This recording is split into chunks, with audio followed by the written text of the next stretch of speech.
അപ്പോൾ വാഴ 2 എന്ന സിനിമയെക്കുറിച്ചുള്ള റിവ്യൂ എന്തുകൊണ്ട് വരുന്നില്ല എന്ന കമന്റുകൾക്ക് മറുപടിയായി എന്തുകൊണ്ട് ഞാൻ ആ സിനിമ കാണാൻ പോകുന്നില്ല എന്ന് പറഞ്ഞൊരു വീഡിയോ ചെയ്തിരുന്നു. അതിന് ഒരു ലോഡ് കമന്റുകളും വന്നിരുന്നു. അപ്പോൾ ഞാൻ അതൊക്കെ ഇരുന്ന് മുഴുവനായി വായിച്ചു ആൻഡ് ഐ മൂവ്ഡ് ഓൺ. അതിനുശേഷം വേറെ 2 വീഡിയോസും ചെയ്തു. പക്ഷെ ആ വീഡിയോക്ക് കീഴെ പുതിയ കമന്റ്സ് വീണ്ടും വന്നുകൊണ്ടിരിക്കുമ്പോൾ now I think I should change my plan.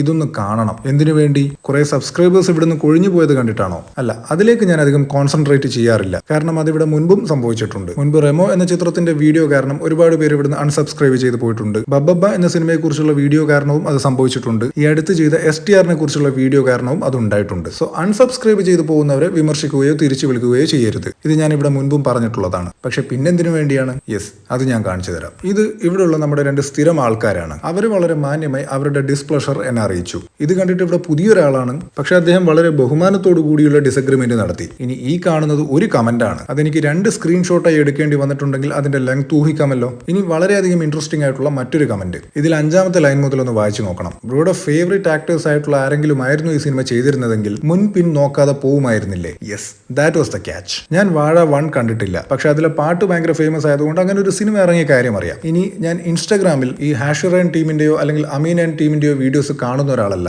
പക്ഷെ പലപ്പോഴായി ഇവരുടെ ചില വീഡിയോസിലെ കണ്ടന്റ് ഭയങ്കര ട്രെൻഡിങ് ആവുന്നത് കൊണ്ട് ഇവരെ അറിയാം. That's all. പക്ഷെ ഇപ്പൊ എന്നെ ഡ്രൈവ് ചെയ്യുന്നത് മറ്റൊന്നാണ്. ഞാൻ മേൽപ്പറഞ്ഞ കമന്റുകൾക്കും അതേ ശൈലിയിൽ വന്ന മറ്റൊരുപാട് കമന്റുകൾക്കും ഞാനൊരു ബഹുമാനം കൊടുക്കേണ്ടതുണ്ട്. ഈ കണ്ടന്റ് ഉണ്ടാക്കുന്ന എന്നെ കമന്റ് ഇടുന്ന ആളുകൾക്കും നേരിട്ട് പരിചയമില്ല. കമന്റ് ഇടുന്ന ആൾക്കാരെ കണ്ടന്റ് ഇടുന്ന എനിക്കും നേരിട്ട് പരിചയമില്ല. അപ്പൊ ഈ പരിചയമില്ലാത്ത 2 എൻറ്റിറ്റീസ് തമ്മിൽ ബഹുമാനത്തിന്റെ ഒക്കെ ആവശ്യമുണ്ടോ? ഉണ്ട്. കാരണം ഒരു മനുഷ്യന് മറ്റൊരു മനുഷ്യന് കൊടുക്കാവുന്നതിൽ ഏറ്റവും നല്ലൊരു കാര്യമാണ് ബഹുമാനം. സോ അതെനിക്ക് ഇങ്ങോട്ട് കിട്ടി. ഇനി ഞാൻ അത് അങ്ങോട്ട് കാണിക്കണം. സോ ഹോപ്പ്ഫുള്ളി വിത്തിൻ 2-3 ഡേയ്സ് പടം കണ്ടിരിക്കും, അതിന്റെ ഒരു റിവ്യൂ വന്നിരിക്കും. എനിക്കൊക്കെ പറ്റിയ എന്തെങ്കിലും ഒന്ന് അതിൻ്റെ അകത്ത് ഉണ്ടാവുമെന്ന് പ്രതീക്ഷിക്കുന്നു.